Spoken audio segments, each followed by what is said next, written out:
Thank you, Dr. Mishra, for your kind words of introduction. You have been a mentor to all of us. You have been a Padma Shri long time back. And Dr. Ravindranath, it's really a pleasure to talk in this symposium, which has some of the most cutting edge people in the field of diabetic kidney disease, which is evolving. And today, basically, what we are going to talk is the unmet need in the treatments of diabetic kidney disease. And this is the real theme of the symposium today. So, when we call this term diabetic kidney disease, and when we want to prevent people from dialysis, from renal transplants, we need to really identify these unmet needs in treatment of diabetic kidney disease. And let us study them. Now, the IDF Atlas, this is the 9th Atlas. The 10th Atlas will be published day after tomorrow. And we know that you will have a large population of diabetes in India. Adults in India with diabetes are around 77 billion, expected to cross 100 million already. And we know 1 in 10 adults have diabetes in India. India is the second largest population after China with diabetes population. And a large proportion of deaths occurring before age of 60 is due to diabetes. Particularly from our geography, almost 52% of deaths occurring below the age 60 are due to diabetes. So it's a huge cause which is occurring. And 1/3 of type 2 diabetics will develop chronic kidney disease. So despite of glucose and blood pressure treatments, more than 30% of people living with diabetes develop a chronic kidney disease. Although the natural history of chronic kidney disease and type 2 diabetes is variable, eventually people living with diabetes progress to end-stage kidney disease. And often a nomenclature called DKD or diabetic kidney disease is often used. So compared to healthy individuals, people who have the dual disease, which is CKD, chronic kidney disease, and diabetes, have a shorter or shortened life expectancy by 16 years, 1/6. So the lifespan loss with early chronic kidney disease in type 2 diabetes, popularly called as DKD, is much greater than people with early CKD, which is 6 years, or only diabetes, which is 11 years. So if you only have chronic kidney disease, your lifespan is shortened by 6 years. If you only have diabetes, your lifespan is shortened by 11 years. But if you have diabetic kidney disease, your lifespan is shortened by 16 years. So here you can see there's also a gender difference. For example, women 6.7, men 5.7 years only for early CKD. In diabetes, it is 11.7 years lost for women compared to 10.2 with men. And diabetic kidney disease is 16.9 years for women and 14.8 years for men. Clearly, the kidney disease doubles the risk of cardiovascular mortality in people who have CKD with type 2 diabetes compared to CKD alone. And this is the NAN study, the third National Health and Nutritional Examination Survey in United States, which clearly suggests that there's an excess risk of cardiovascular disease in people with diabetes was concentrated in people with kidney disease. And kidney disease for NAN's 3 study was defined as albuminuria, impaired EGFR, or both. And if you see the 10-year standardized CV mortality, you can see with diabetes is around cumulative standardized incidence is 6.7%. Kidney disease alone is 9.9%. But the cumulative diabetic kidney disease incidence is 19.6, which 1 in 5. And that's really huge and compelling. And the risk of cardiovascular events in people with diabetes increases as albuminuria progresses and EGFR declines. So on the left-hand side, you can see the risk of cardiovascular deaths increased significantly as the UACR has increased. The urinary albumin creatinine ratio has increased about 10 milligram per gram.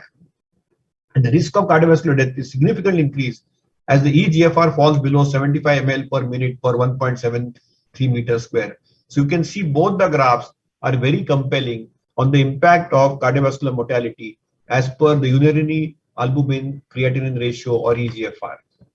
Obviously, diagnosis of chronic kidney disease needs the assessment of kidney damage and function. And usually, early stage kidney disease is asymptomatic, and we need laboratory tests for detection. And the guidelines recommend that to evaluate end stage kidney disease, we need to look at index of kidney function, which is evidenced by EGFR, and marker of kidney damage, which is albuminuria, which is evidenced by UACR. So for clinical diagnosis of CKD, if the EGFR is less than 60, ml per minute per 1.73 meter square, or if the USCR is more than 30 milligram per gram, which persists for more than 3 months, it is clinical CKD. So obviously there is a classic recommendation that USCR and EGFR must be assessed annually in all people with diabetes, regardless of treatment, and should be done twice if the USCR is more than 30 milligram per gram or EGFR is falling below 60 ml per minute per 1.73. So assessment is the key. And albuminuria, as evidence in this slide, is an early marker of CKD and increases the cardiovascular risk than EGFR, as evidence in this slide. And this is graphic representation of that try to detect early. In the classic model of CKD with diabetes progression, the moderate to severe increased albuminuria precedes EGFR. And that's very, very important, that in practice, almost 1/3 to 2/3 patients develop a EGFR less than 60 without any albuminuria. And that's something which we need to recognize. So when we are looking at treatment paradigms, and that's what we are going to study in this symposium today, we need to understand that when we are treating people with chronic kidney disease and type 2 diabetes, we are targeting primarily two factors, the hemodynamic factor and the metabolic factor. And today we are going to study a triumvirate, which is hemodynamic, metabolic, and inflammation and fibrosis. And that is the scope of today.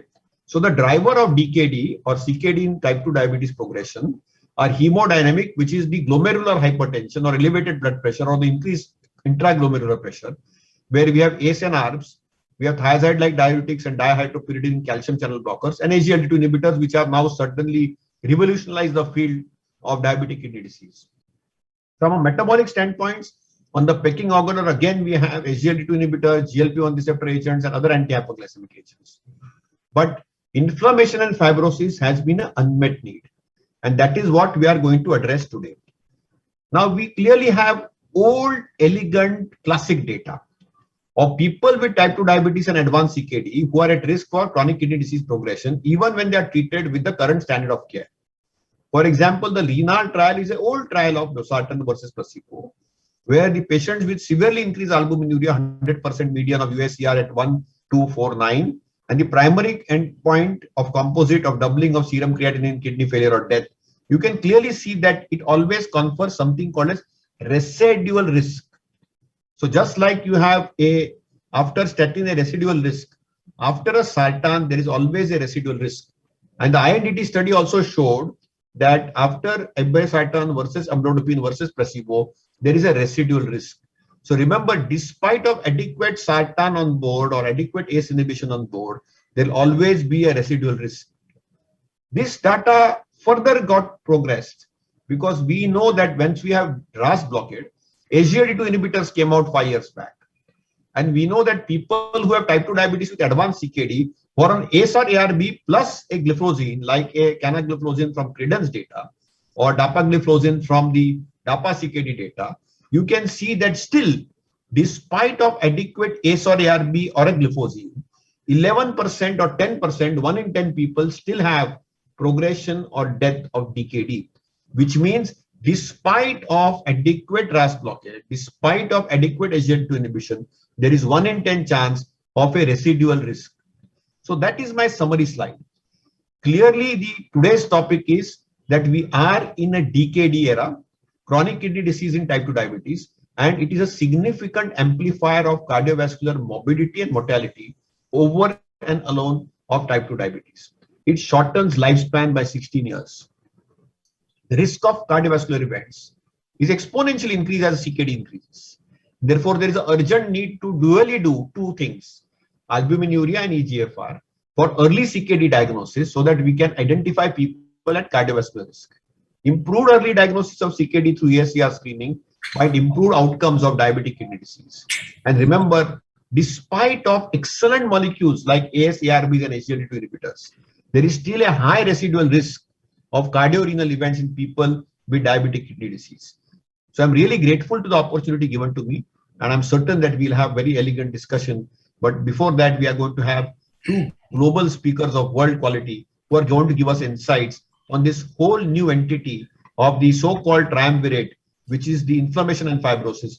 We are looking at a drug which can handle hemodynamics, at the glomerular level, metabolic abnormalities being corrected and good glycemic control, and also the inflammation and fibrosis at the renal level, so that we can probably target not only hemodynamic factors, not only metabolic factors, but also inflammation and fibrosis at that level, and see how best we can help people with diabetic kidney disease. Thank you for a patient hearing.